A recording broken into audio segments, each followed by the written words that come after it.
You are listening to part 4 of episode 39 of the Psychotherapist Podcast. In this concluding chapter, Sir Bobbert and I discuss what's becoming a very common theme on our show, which is to say that the United States is a suicidal death cult. We discuss Harvard studies on mental contagion. We also discuss bunnies. I do say in this episode that if you would like to adopt a precious little bunny to leave a comment. By the time I'm recording this intro, all the bunnies are gone. So if you were hoping to adopt a bunny, sorry not sorry, sucks to suck. Enjoy the episode. Peace.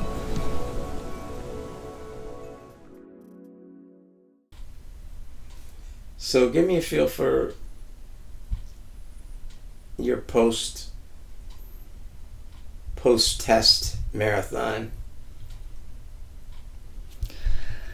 I mean, I don't think there's much to say that hasn't already been said as far as just feeling a lot freer and just better, and like I've kind of served my year in jail.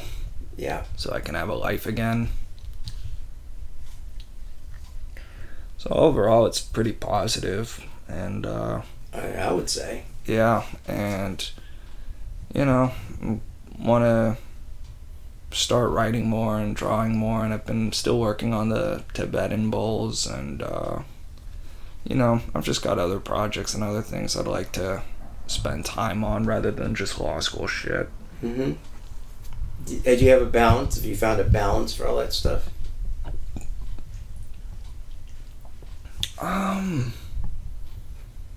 Not yet. I think I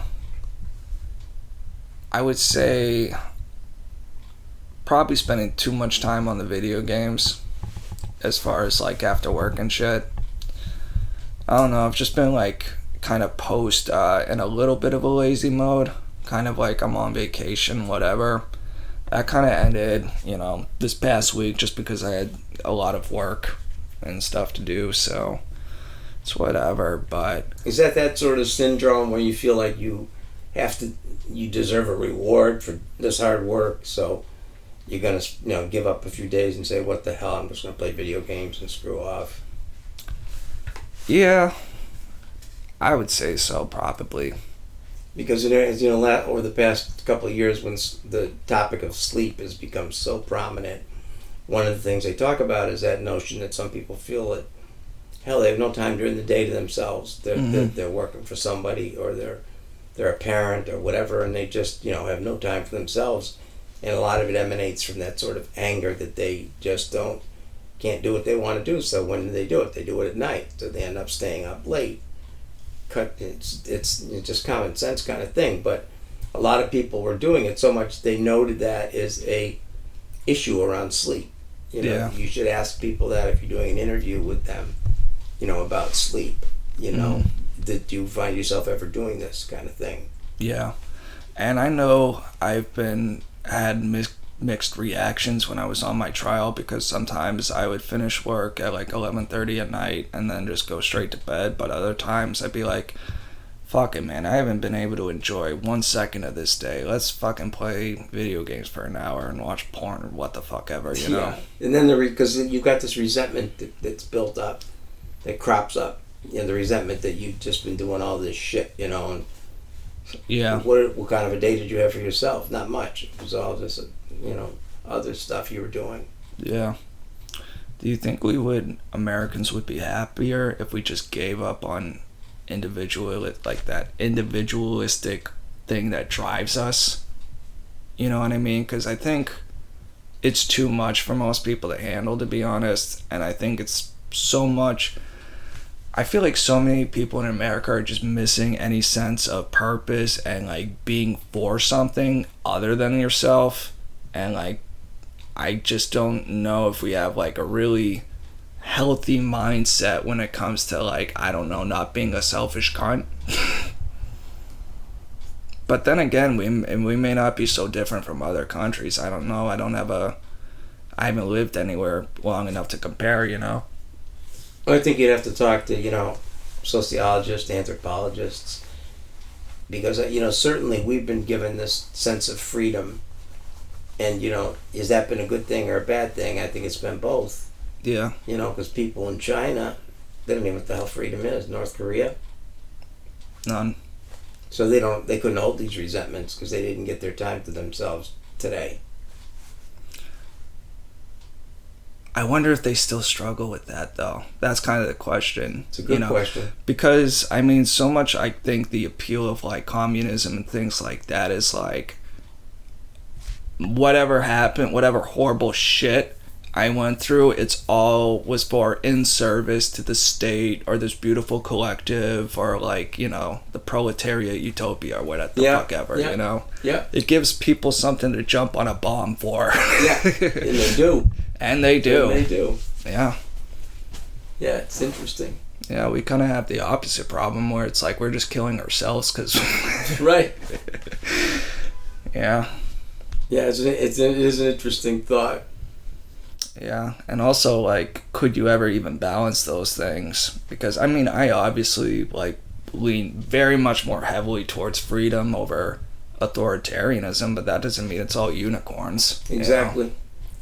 One of the things, this is more of a psychological dynamic that I have a real hard time with, is that with all this crazy behavior, that somebody doesn't label it, the people from the medical psychiatric field don't label it and identify it. Some people have talked about Biden in terms of his mental capacities. But at some levels you have to say, these people are sociopaths, or these people are psychotic. And it's got to be the people who've got some cachet that have to say it. Yeah. And there's some people inching toward it. I've heard some doctors, mostly on Fox, begin to talk about some of this stuff.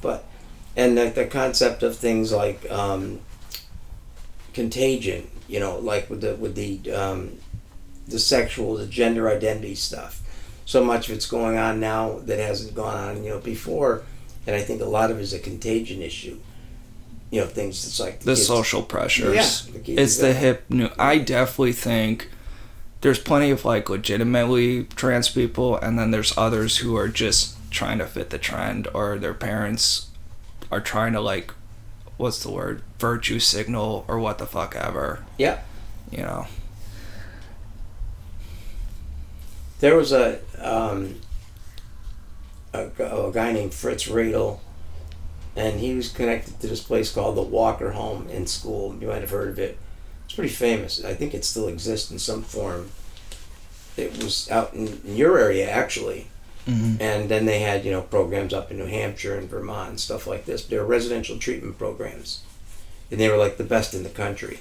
Mm-hmm. And these guys affiliated with it had wrote all the books, things like that. I had organized some professional development for the Quincy schools and brought them out a couple times to talk about things. This is way back in the 70s, mm-hmm. Late 70s, mid 70s to early 80s.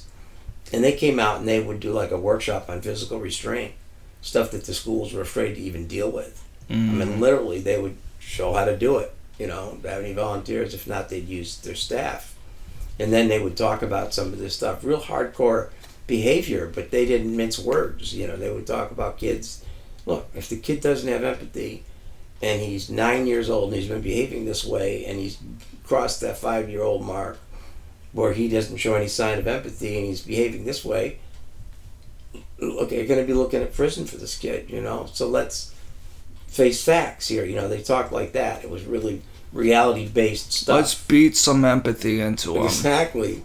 And then, reality therapy kind of came out. A lot of this good stuff, and then I didn't hear much about it. It just sort of faded away. But contagion is a major issue, and all the experiments they did, the Harvard values people, did. Contagion was a major issue. It was we have a group of 6 people, and we try to balance it off, and we put a bad person in that group. Will that person conform to the group, mm-hmm. or will the group move more toward the bad apple? Right. Always move toward the bad apple. Yep. Which is an interesting phenomenon. It's always easier to destroy than build. Yep. I don't think Good point. I wonder if there's any exception to that, but I can't think of any. I think that's a great point. Yeah.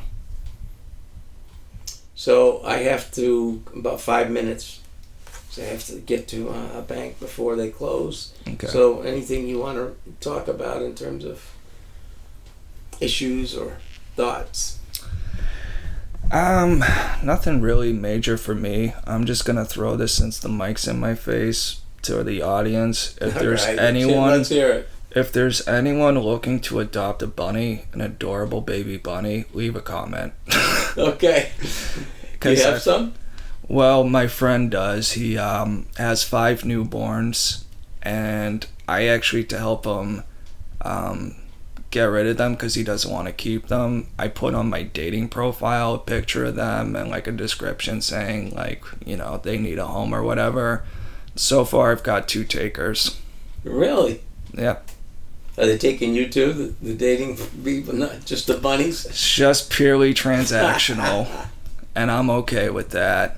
Although, you know, there's both times I didn't, you know, send such a message, but I wanted to say, by the way, is this just a bunny transaction or can I flirt with you?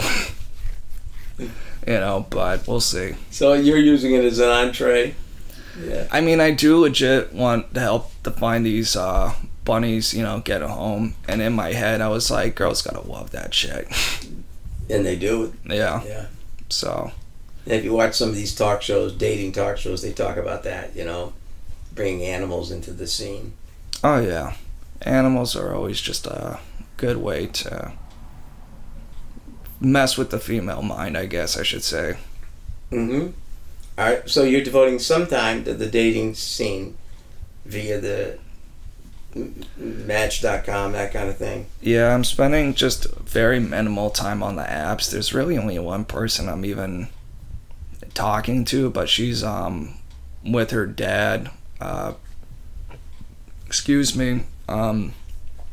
Who came to America to visit for a couple months, so I'm mostly just leaving her alone till then anyway. So where is she from? Originally India. I don't know, you got a draw for India. They got a draw for me, bro. Yeah.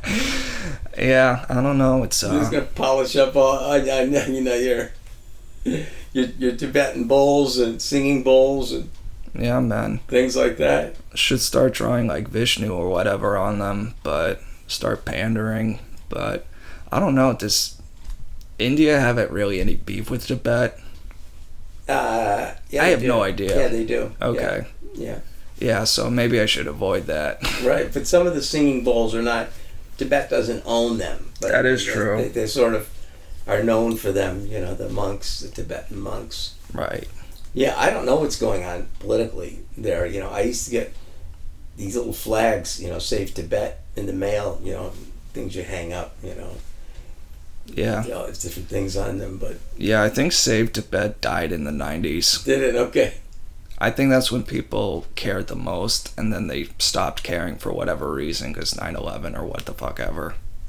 Just think of every one of these situations that, you know, where people have just been desecrated, you know, by bad leaders and authoritarian governments, Rwanda and things like that. I mean, It's like, how do world leaders sort of stay on top of it? You know, they don't really. They get Gaddafi'd. They get Gaddafi'd. Yeah. Yeah. What a pathetic scene that was. I kind of liked Gaddafi when he rolled into town with his tents and stuff. I didn't know about that, but... Oh, yeah, he would roll right into the United States, you know, put his tents out on the front lawn of the White House, you know. Like big pavilion, like Sultan pavilions kind of thing. Exactly. That's awesome. Yeah, all I really know about Gaddafi is that he gave up his nuclear weapons program so he wouldn't get overthrown by the United States. Whoopsies. Yep. He always had, his military garb on. Always had all of his personal soldiers were females. Yeah. Whole army. I mean, he was a real character. Yeah, I want to watch House of Saddam eventually. I don't know much about that show, but I do know I think one of Saddam's sons was like a total psychopath, and he had this like personal bodyguard battalion or whatever that all wore Darth Vader masks. Like something really weird and crazy like that. You know, he had literal stormtroopers or some shit. Yeah, when you get the kind of money those people had, you know, play around with you, do whatever you want. Oh yeah. Yeah, I'd be terrified to get that kind of money and power young.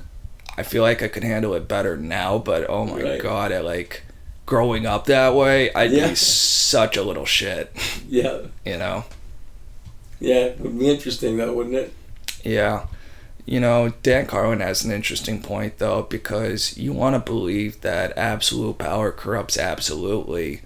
And it sounds something that just sounds naturally true, and there's plenty of cases for it, but he kind of pointed out, it's like, if that was really true, wouldn't every great emperor be a Nero or Caligula? You know, wouldn't they all go crazy and lose their minds? You know, so there's such a thing, like, as a supreme ruler like Augustus, who ruled for like 50 years and just died peacefully, basically, so. Yeah, but he's a minority. Oh yeah, for sure. For sure. Do you ever watch Gutfeld? The Gutfeld show? It's funny, I don't really watch it, but like on YouTube, for some reason, whenever I finish a video, it'll put on a Gutfeld video, and sometimes I'm playing computer games in the middle of it, I'm too lazy to switch channels, so it's okay. I just don't love that he's kind of trying to be like Bill Maher. Right. Just something in the sort of writing and things that he did, but it's fine.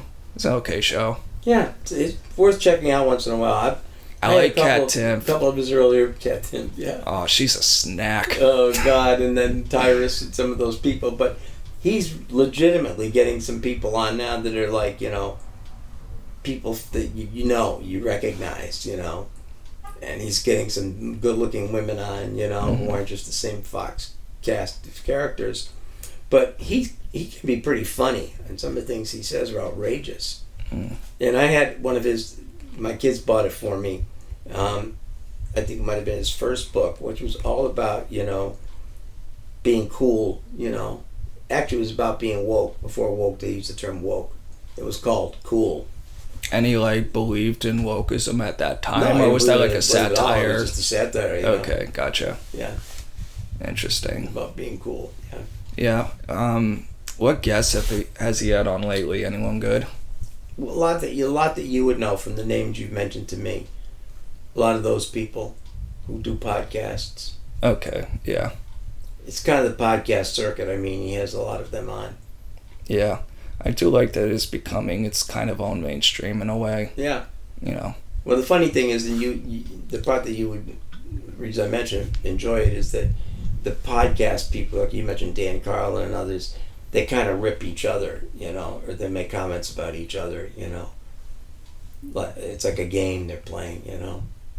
Hey, What? did you hear what somebody said about you on Gutfeld the other night? That kind of thing. Oh, okay. You know, that sort of thing. Yeah, that can be fun. Yeah. Yeah. And I don't know all of them well enough to, you know, catch up on it, but it's pretty interesting. Nice.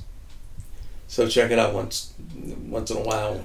Oh yeah, Time. Gutfeld, like I said, just comes on for whatever reason. Every YouTube show, it doesn't matter if it's on like medieval broadswords. The next thing will fucking just autoplays a Gutfeld show for whatever reason. But it's cool, man. So Try to find that the Tibetan bells, the gold ones. the orchestra. Yeah, Yeah. you'll enjoy it. Yeah. No, I've seen the gold ones when I was going through images. I just don't feel like really confident drawing just a solid gold plate. Right, that's hard to do. Yeah. Have you listened to much of them? No. Remember the time probably about 2 months ago or something like that, I had sent you I don't know if they were Indian or what, but it was a group that did some nice looking girl and Indian music that was sort of chanting. And do you remember that? A little bit, yeah. Rima, I can't remember the guy's name's Rima something, Mm. but I like some of that. It's interesting. No, Good background music too. Yeah, it's great background music. Yeah. I can't remember the name of it, but all right. So we will be in touch. Yes, sir. Okay. Alright, I'm gonna just say goodbye to our audience and cut the mic if you would like to say goodbye to them as well. Yeah, I would. I was going to end off with this. You didn't send me that, did you? I think these are essential oils. I don't think I sent that to you. Alright, closing All right, bowl ladies time. and gentlemen. We leave you this fine Saturday with a wish of peace and good luck. And moving forward, we will hit the chimes here, hit the Tibetan bowl. Didn't work because I didn't have it on the pad. How's that? I literally feel the vibrations in my brain, bro. You hear the difference? I put the stones in there. It feels like it's hard to describe. All right.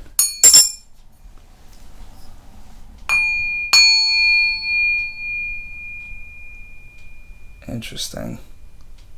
It's like very slightly different. Yeah. That's cool, man. All right, everyone. Okay. Thank you for listening. Peace out. Peace out.